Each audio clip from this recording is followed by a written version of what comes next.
창세기 27장 36절 말씀입니다. 제가 봉독해 드리도록 하겠습니다.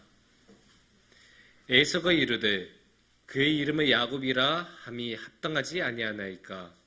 그가 나를 속임이 이것이 두 번째니이다. 전에는 나의 장자의 명분을 빼앗고 이제는 내 복을 빼앗았나이다. 또 이르되 아버지께서 나를 위하여 빌 복을 남기지 아니하셨나이까.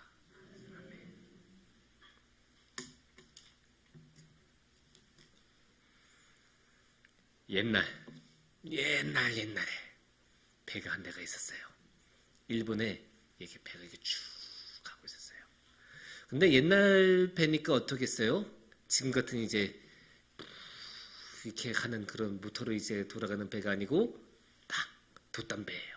그래서 돛담배가 이렇게 쭉 가고 있는데 그 돛담배 이제 돛이 걸려 있는 그 돛담배에 돛이 걸린 곳에 돛대라고 하죠. 그 돛대에 맨 위에 어떤 사람이 이렇게 매달려 있어요. 돛대에 매달리고 소리를 지르고 있어요. 왜 그럴까요? 이상하잖아요. 돛대에 올라갈 수 있어요. 저 먼 곳 이렇게 보려고 돛대에 이제 올라가는 그런 경우야 이제 많죠. 근데 그런 목적도 없이 괜히 돛대 위에 올라가서 무슨 말인지도 모를 그런 소리를 계속 지르는 그런 광경을 자주 보기가 어렵잖아요. 기괴하잖아요. 저 사람 왜 저래? 막 이런 말이 절로 나올 만한 광경인데 이 사람은 왜 그렇게 돛대 위에 올라가서 소리를 지르고 있었을까요? 이 장면은 사실 베가본드라는 만화책에 있는 한 장면이에요. 베가본드라고 슬램덩크의 작가가 그 이후에 그렸던 만화인데 이 등장인물, 이렇게 소리를 지르던 남자의 이름은 오가와 이에나오라는 사람이고 아주 옛날 일본에서 일어났던 일이에요. 아주 옛날. 근데 이 오가와라는 사람은 코쿠라, 일본에 있는 코쿠라라는 지방인데 그 지방의 유지, 지방의 세력가인 호스카와 가문의 검술 사범이 있어요. 검술. 쫙. 검술 사범이니까 어떻게 해요? 어떻게 했어요? 칼을 잘 다루겠죠. 실력도 없는 사람이 남을 칼 이런 거를 가르칠 수가 없잖아요. 검술이 얼마나 위험한 건데.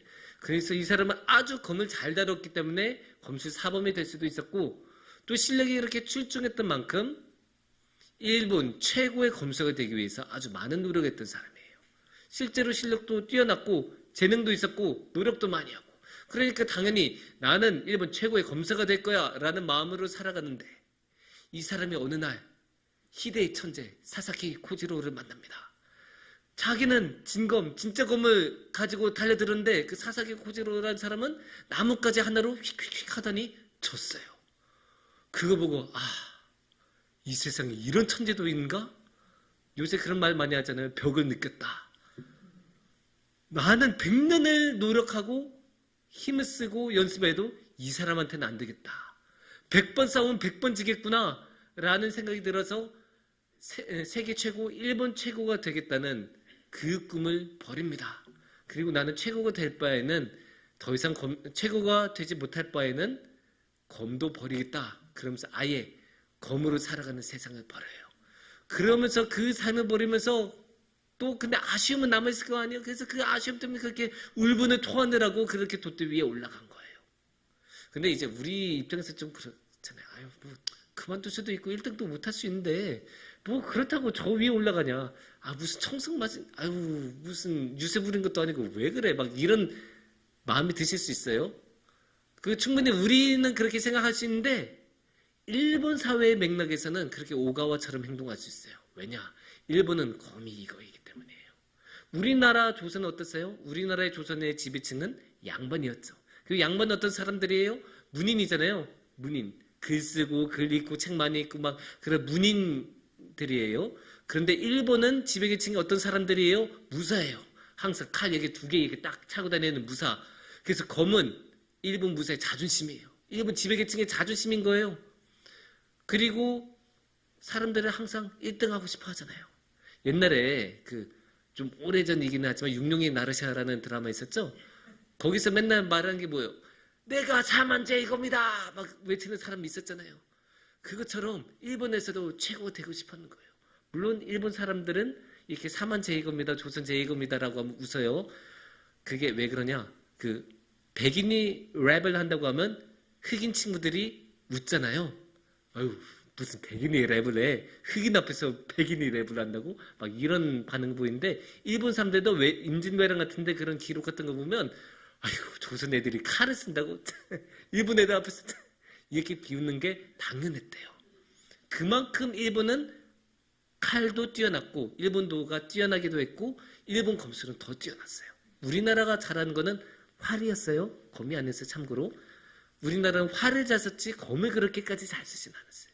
검은 일본이 진짜 잘 썼기 때문에 검은 일본의 자부심이라고도 할 수 있고, 그러니까 검에 목숨을 걸고 살았던 사람이 그만큼 많았던 거예요. 쉽게 말하면 그런 거예요.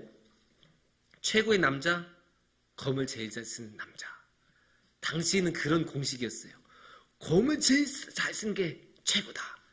그런데 그거를 위해서 당연히 그래서 노력을 하고 검에 대한 로망을 갖고 검을 숭상하면서 그렇게 검을 위해서 노력한 사람이 많았고, 이 오가와도 그랬던 사람인데, 그래서 그 검을 위해서 평생 다 바치고 그렇게 검을 잘 쓰려고 10년, 20년 노력하고, 또 진짜 목숨 걸었다고 할 수 있어요. 왜냐? 검으로는 싸우다가 지면 그냥 목숨 잃는 거잖아요. 진짜 목숨을 걸고 검의 길만 가다가 그걸 이제 10년, 20년 걸어왔던 길을 포기하니까 이 좌절감, 실망감, 나는 더 이상 안 된다는 그 아쉬움, 그런 것들이 이제 토해내면서 이렇게 돛대 위에 매달려 있었던 거죠. 그런데 이게 일본에만 뭐 이런 게 있었겠습니까? 오늘날도 그런 경우 너무나 많죠. 오늘날도 꿈을 향해서 열심히 달려가다가 정말로 노력하다가 결국 안 돼서 포기해야 되는 경우 얼마나 많습니까? 사실 우리나라에서는 기사를 보면 항상 성공담만 나와서 잘 모를 수 있는데, 사실 실패한 사람이 훨씬 많죠. 너무나 당연해요. 실패한 사람이 훨씬 많아요. 그래서 꿈에 이루지 못한 사람들 엄청나게 많습니다. 성경에도 그런 이야기들 많이 나와요. 성경에는 정말로 다양한 사람들의 다양한 이야기들을 다루기 때문에 이렇게 꿈을 이루지 못하고 좌절한 사람들의 이야기도 많이 나오는데, 그 중에 하나를 우리가 하나 함께 보면서 함께 생각하는 시간을 갖도록 하겠습니다. 오늘의 말씀은 창세기 27장 36절이에요. 함께 보겠습니다. 에서가 이르되 그의 이름을 야곱이라 함이 합당하지 아니하나이까. 그가 나를 속임이 이것이 두 번째니이다. 전에는 나의 장자의 명분을 빼앗고 이제는 내 복을 빼앗았나이다. 또 이르되 아버지께서 나를 위하여 빌복을 남기지 아니하셨나이까. 이 말씀이 어떤 맥락이냐면, 이제 그 이삭이 곧 죽을 날이 다가왔음을 예감하고 자신의 아들 에서 보고, 야, 너 사냥 갔다 와. 그래서 너가 사냥 갔다 와서 이렇게 나한테 음식 갖다 주면 내가 너한테 복을 빌어줄게, 장자의 복을 빌어줄게 라고 거의 유언 비슷하게 이제 하는 거예요. 그래서 이제 복을 빌어주겠다고 했는데, 에서가 사냥 갔다 온 사이, 그 사이에 이제 그 틈에 야곱이 딱 와서 아버지 이삭을 속이고 그 복을 딱 뺏어가고 도망가고, 그 다음에 이제 에서가 딱 돌아오니까 나 이미 줬는데 더 이상 줄 복이 없는데 라는 상황이 돼서 지금 이 에서가 분개를 하는 상황입니다. 물론 이 이야기는 너무나 유명하고 설교에도 많이 다뤄지고 교회 학교에서도 많이 다뤄지고 너무나 유명한 이야기이기 때문에 우리 성도님들 다 아실 이야기예요. 근데 여기가 우리가 알 수 있는 거는 뭐예요? 에서가 분노했던 거예요. 자기 복을 뺏겼으니까. 자기가 마땅히 받아야 할 장자의 복을 뺏겼으니까 굉장히 분노했다. 이것만큼은 우리가 확실히 알 수 있죠. 얼마나 분노했냐? 41절 보면 그 분노가 얼마나 극심한지 알 수 있어요. 41절을 보시면 뒤쪽에 이렇게 나옵니다. 에서가 야곱을 미워하여 심중에 이르기를 아버지를 곡할 때가 가까웠으니 내가 내 아우 야곱을 죽이리라 하였더니. 정말 극심한 분노라고 할 수 있죠. 아무리 그래도, 아무리 자신한테 피해를 입히고 잘못된 일을 했다고 해도 죽이겠다라고 한 것은 정말로 극단적인 분노가 아닙니까? 이런 극단적인 분노를 에서는 지금 표출하고 있어요. 뭐 가감 없이 뭐 그냥 여과되지 않고 분노를 표출하고 있는 모습을 우리가 보입니다. 근데 우리는 이런 모습을 보면서 아무리 그래도 그렇지 어떻게 죽일 생각까지 하냐? 이런 마음을 가질 수 있고, 또 너무 화를 내고 분노를 하니까 좀 이렇게 쭈뼛쭈뼛 하게 되죠. 일단 누군가 화가 내면 왜 그러나 좀 피하고 싶어 하잖아요. 그런 마음도 들고, 또 아무래도 성경이 야곱을 중심으로 진행이 되니까 우리는 무의식적으로 야곱 편에 되게 돼요. 그러면 야곱을 죽이겠다고 하는 이런 에서의 말을 보면서 부담감을 느낄 수밖에 없죠. 아유, 이 사람은 왜 이래? 하지만 이 에서가 이렇게 분노를 갖는 게 좋다 나쁘다라는 것을 떠나서 왜 이런 분노를 갖는지를 우리가 한번 생각해 볼 필요가 있죠. 그리고 그 분노를 이해하려면 이 에서가 가졌던 꿈에 대해서 생각해 봐야 돼요. 에서는 어떤 사람이었어요? 에서는 쉽게 말해서 장자였죠? 장자는 어떻게 됩니까? 장자의 세습권이 있죠. 원래 장자 세습이 어디에 있어나 어느 문화권이나 그 원칙이었잖아요. 그래서 장자 세습에 따르면 자신은 어떤 사람이 됩니까? 족장이 되는 거예요. 자기 할아버지 아브라함이 일족을 이끌고 저 하란 땅에서 여기까지 이 가나안 땅으로 왔던 것처럼 자신의 아버지 이삭이 다른 여러 민족들하고 이야기하면서 그런 우물 같은 거 다 넘겨주는 통 큰 그런 결정을 내리면서도 그 일족을 지켜내고 이끌어냈던 것처럼 자기 자신도 어느 날은 이제 족장이 돼서 이 일족을 이끌어야지라는 마음을 가지고 있었을 거예요. 나도 어느 날에는 나의 아버지 이삭처럼 저러한 일족의 족장이 되고 그것을 위해서 나는 이 일족을, 이 무리를 이끌어내는 사람이 될 거야. 그런 생각을 하면서 커갔을 거 아니에요?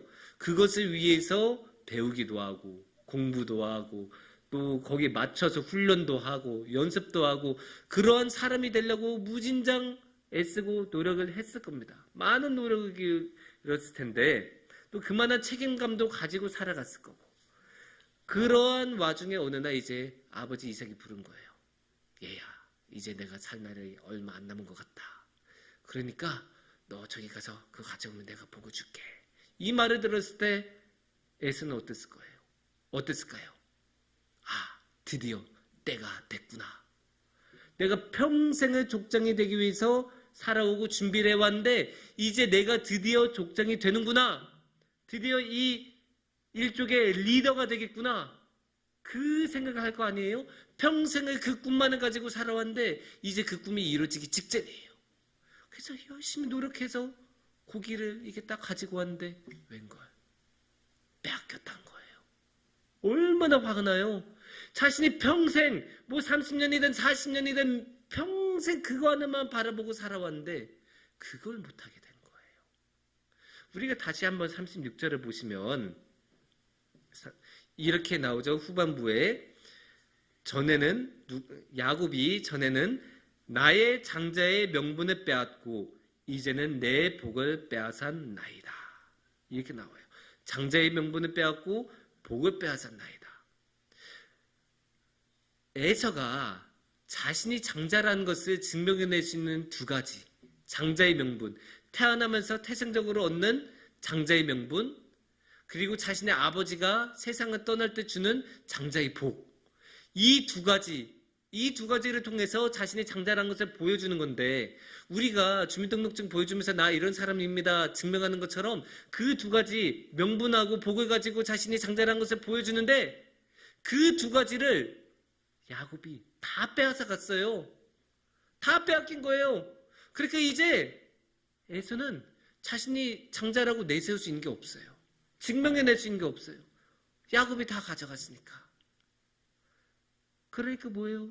이제 에서는 장자가 될 수가 없고 장자로서 활동을 할 수가 없고 장자로서 활동을 할 수가 없으면 족장이 될 수가 없어요. 우리가 아주 쉽게 생각해서 운전면허증이 있어야 버스 기사가 될 수 있는 것 아닙니까? 그것처럼 족장이 되어야 장자여야 족장이 될 수 있는 건데 그 장자임을 증명할 수 있는 모든 것을 빼앗긴 거예요. 쉽게 말해서 운전면허증 빼앗긴 거예요. 근데 어떻게 버스 기사예요? 불가능한 거예요. 자신이 평생을 바라보고 살아온 그 꿈이 좌절이 됐어요. 이룰 수 있는 방법이 없어요, 이제는. 그러니까 이렇게 극한의 분노를 느끼면서 화를 내는 거예요. 그런데 에서만 그러겠습니까? 오는 날에도 이렇게 꿈을 잃고 좌절하고 절망한 경우는 너무나 많아요. 뭐 그 사례야 수백 가지를 들을 수 있겠지만 그 중에 야구를 한번 들어볼 거예요. 야구를 이제 전문적으로 하는 선수들이 많잖아요. 뭐 중학교, 고등학교 선수들이 많잖아요. 그렇게 전문적으로 하는 학생들 많을 거예요. 그 1년에. 근데 이제 그렇게 야구를 전문적으로 하는 사람이라면 누구나 다 프로야구 선수가 돼서 최고의 선수가 돼야지를 꿈꿀 거예요. 그게 당연한 거 아니에요. 야구를 그만큼 좋아하고 야구에 자신의 뭐 인생을 뭐 10년, 15년씩 투자를 하면 당연히 그렇게 되고 싶겠죠. 그런데 이제 그걸 이루는 게 정말로 어려워요. 이제 프로야구 선수가 되려면 그 드래프트에 참가를 해서 프로 구단에서 자신의 지명해서 뽑아줘야 돼요. 근데 1년에 그 드래프트에 신청을 하는 선수들이 1,100명 정도가 돼요. 1,100명 정도가 신청을 하는데 프로구단에서 뽑는 선수들은 많아야 110명. 여기서 이미 90%는 탈락하는 거예요. 근데 이렇게 110명이 프로 구단하고 계약을 맺잖아요. 그렇다고 다 잘 되는 게 아니에요. 프로 야구판에서는 뭐라고 하냐면 그렇게 1년에 110명 뽑잖아요. 그러면 어느 구단을 막론하고서 그 110명 중에서 10명만 프로 1군에 제대로 정착을 하면 그 해는 신인 농사가 풍작이라고 해요. 그러니까 10명도 제대로 정착을 못해요. 10명도 제대로 정착을 못해요. 근데 그냥 프로야구 선수로 그렇게 1군에 정착했다? 그걸로 끝이 아니죠. 풀타임 선수가 돼야 되고 주전 선수가 돼야 되고 또 최고의 선수가 되려면 거기서 또 한 단계를 넘어야 돼요. 지금까지 프로야구 뛰었던 사람들 뭐 수천 명 될 거 아니에요? 수백 명, 수천 명일 텐데 그 수천 명 중에서 1년에 최고의 선수를 뽑는 그건 MVP라고 하거든요. MVP를 수상하는데 지금까지 프로야구가 45년이었으니까 MVP도 한 45명 정도 될 거 아니에요? 근데 이제 MVP를 한 번이라도 수상한 사람은 36명밖에 안 돼요. 지금까지 수천 명의 야구 선수가 있었지만 MVP라는 프로야구 최고의 선수라는 꿈을 이룬 사람은 35명, 36명밖에 안 돼요. 그러니까 1%도 될까 말까. 1%도 안 되는 수치죠. 99%의 선수는 평생 자신의 꿈을 이루지 못하고 결국 은퇴를 해요. 그렇게 꿈이 좌절이 되고 절망하는 사람이 그렇게 많을 수밖에 없는 거예요. 누구나 처음에는 최고의 선수를 꿈꾸면서 나아가는데 시간이 점점 지나고 많은 과정 거치면서 내가 그런 선수가 되지 못한다는 것을 깨달았을 때 그게 얼마나 허탈하겠습니까? 얼마나 좌절감이 느껴지겠습니까? 얼마나 절망감이 느껴지겠습니까? 하지만 참으로 다행인 것은 하나님께서는 우리가 그런 좌절을 겪고 절망을 겪더라도 우리가 꿈을 이루지 못하더라도 어떻게든 살아갈 수 있는 길을 마련해 주신다는 점입니다. 앞서 말했던 야곱도 에서도 그래요. 에서는 야곱을 죽이겠다는 분노가 원래 충만했던 사람인데 그 창세기 33장 4절을 보면 좀 다른 모습을 보여요. 에서가 달려와서 여기서 그를은 야곱이에요. 야곱을 맞이하여 안고 목을 어긋 맞추어 그와 입 맞추고 서로 우니라. 이게 어떤 장면이냐면 그 야곱이 도망간 다음에 다시 가나안 땅으로 돌아와서 한 20년 만에 다시 만나는 장면이에요. 와신 상담을 하는 사람이라면 그때도 칼을 들고 나가겠지만 이 에서는 어떻게 하냐? 칼을 버리고 자신의 아우를 안아주고 입을 맞추면서 잘 왔어 울면서 이제 반겨줬다는 거예요. 의외이죠? 그렇게 분노에 가득 찼던 사람이 또 그렇게 자신의 꿈을 이뤘기 때문에 분노할 수밖에 없었던 사람이 지금은 굉장히 따뜻한 모습으로 자신의 동생을 맞이해주고 있지 않습니까? 굉장히 유해졌잖아요. 의외의 모습이에요. 물론 이제 20년이라는 시간이 지난 이유도 있지만 또 다른 이유도 있을 것 같아요. 그 이유의 힌트를 우리는 창세기 32장 6절에서 볼 수 있습니다. 사자들이 야곱에게 돌아와 이르되 우리가 주인의 형 에서에게 이른즉 그가 400명을 거느리고 주인을 만나려고 오더이다. 이게 어떤 이야기냐면 이제 야곱이 가나안 땅으로 돌아오는데 형은 또 만나야 되잖아요. 근데 형은 만나라니까 겁나요. 그러니까 자기 아래에 있는 사람들 보내서 야, 너 좀 가봐 해서 딱 그 자신의 밑에 있는 사람들을 이제 에서한테 가게 하고, 그래서 에서한테 가서 아이고 형님 안녕하십니까, 저희가 이렇게 왔습니다, 야곱 주인님의 명에 따라서 이렇게 왔습니다, 이렇게 인사를 드리고 다시 돌아와서 보고하는 거예요. 저희가 주인님 이렇게 그 인사를 드리니까 400명의 사람들과 함께 여기로 오겠다고 하십니다. 이렇게 보고를 하는 장면이에요. 근데 이게 왜 인상적이냐, 이 말씀이 왜 인상적이냐면 여기서 중요한 거는 400명이라는 인원수죠. 우리가 생각해 봐야 되는 게 사람을 동원하는 게 그렇게 쉽지 않아요. 우리가 실제로도 살아보면 장례식 갑자기 딱 났을 때 장례 그 관을 운구해주는 사람 6명 구하는 것도 사실 쉽지 않아요. 그것도 쉽지 않은데 여기는 뭐라고 해요? 400명. 400명을 이끌고 나왔다고 해요. 그러니까 이 에서는 400명을 동원할 수 있는 사람이 된 거예요. 엄청난 거물이죠. 지금같이 인구가 많은 때도 400명은 쉽지 않은데 이때는 인구가 훨씬 더 적은 시절 아닙니까? 그러니까 이 에서는 굉장한 지역 유지이거나 나름의 리더가 된 거예요. 비록 자신이 꿈꾸던 이삭의 아들로서의 리더는 되지는 못했어도, 그런 족장은 되지 못했더라도 나름의 족장처럼 그런 리더가 될 수 있는 그런 사람으로 커간 거죠. 그리고 그런 성장이 우연히 일어났겠습니까? 아니에요. 주님께서 당연히 다 이끌어 주시고 은혜를 부어주셨으니까 되는 거죠. 나는 반딧불이라는 노래가 있어요. 아신 분도 있을 수 있겠지만 황가람이라는 사람이 불러서 유명해졌고, 원래는 이제 중식이 밴드라는 밴드가 불렀는데 거긴 이런 가사말이 있어요. 난 내가 빛나는 별인 줄 알았어요. 한 번도 의심한 적이 없지만. 반딧불이, 개똥벌레가 빛나니까 자신은 별인 줄 알았는데 알고 보니까 나는 별이 아니고 벌레였네? 난 벌레였어? 한 번도 그렇게 생각해 본 적이 없는데? 이런 노래 내용이에요. 그 사실 얼마나 실망스러워요. 자신은 저 밤하늘의 그 영혼에 가까운 별인 줄 알았는데 그런 밤하늘의 별이 아니라 한낱 미물인 벌레라는 것을 깨닫게 됐을 때 실망도 하고 좌절감도 느끼고 이게 뭐냐 자괴감도 느끼고 마음이 많이 힘들 수 있는데, 근데 이 노래가 좋은 게 그런 좌절에 끝나지 않아요. 그런 좌절에 끝나지 않고 이렇게 말합니다. 그래도 괜찮아. 나는 빛날 거야. 나는 그래도 빛나니까 괜찮아. 나는 개똥벌레로서 그냥 빛나니까, 반딧불로서 빛나니까 저 별이 아니어도 괜찮아. 나는 그래도 어쨌든 빛나잖아. 참으로 멋지지 않습니까? 이게 왜 그렇게 말할 수 있을까요? 이 반딧불은 지금 외형에 눈을 돌리지 않았어요. 별, 벌레 이런 게 중요하지 않고 본질, 빛나는 것에 초점을 맞추기 때문에 이렇게 괜찮아라고 말을 할 수 있는 거예요. 별이 되고 싶은 그런 꿈이 좌절이 돼도 빛난다라는 본질을 가지고 있었기 때문에 이 사람은, 이 반딧불은 좌절하지 않을 수 있는 거예요. 우리 신앙에서도 비슷해요. 우리 신앙에서도 여러 가지 꿈을 가질 수 있지만 우리 신앙의 핵심, 신앙의 본질이 무엇입니까? 주님을 더욱더 사랑하고 주님을 더욱더 따르고 주님을 더욱더 찬양하는 것 아니겠습니까?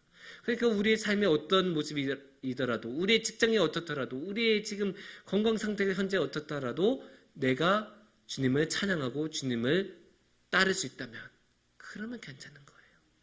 본질을 이루니까, 주님과 함께하니까 괜찮은 거예요. 좌절을 할 필요가 없어요. 절망에 빠져 있을 필요가 없어요. 주님의 손만 잡고 있으면 어떻게든 되는 거예요. 여기서 근데 우리가 한 가지 더 생각해야 되는 게, 반딧불은 그냥 반딧불이니까 빛나는 거잖아요. 근데 우리는 그렇게 자동으로 빛날 수 있습니까? 아니에요. 우리는 자동으로 그렇게 빛날 수가 없어요. 우리가 빛나려면 어떻게 해야 됩니까? 우리는 예수님의 빛을 받아야 빛날 수 있어요. 달이 빛나는 것처럼, 달은 태양빛을 받아서 빛나는 것처럼 빛나잖아요. 그것처럼 우리도 예수님의 빛을 받아야 빛날 수 있어요. 근데 우리가 여기서 예수님을 한번 생각할 필요가 있어요. 예수님은 원래 어떤 분이세요? 빛 중에 빛이신 분이시잖아요. 그런 분이 이 땅에 오셨어요. 그 이 땅에 오셨을 때 어떻게 됐어요? 십자가를 지시고 이 세상의 가장 어두운 곳으로 가셨죠.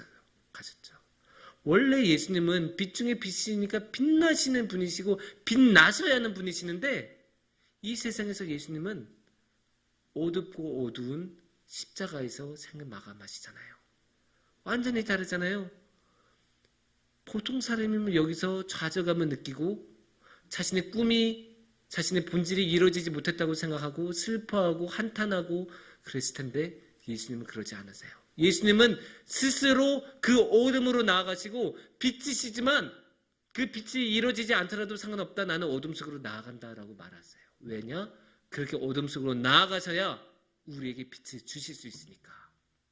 여기서 우리는 예수님의 은혜, 예수님의 사랑을 보시는 거예요. 예수님의 그 크신 사랑.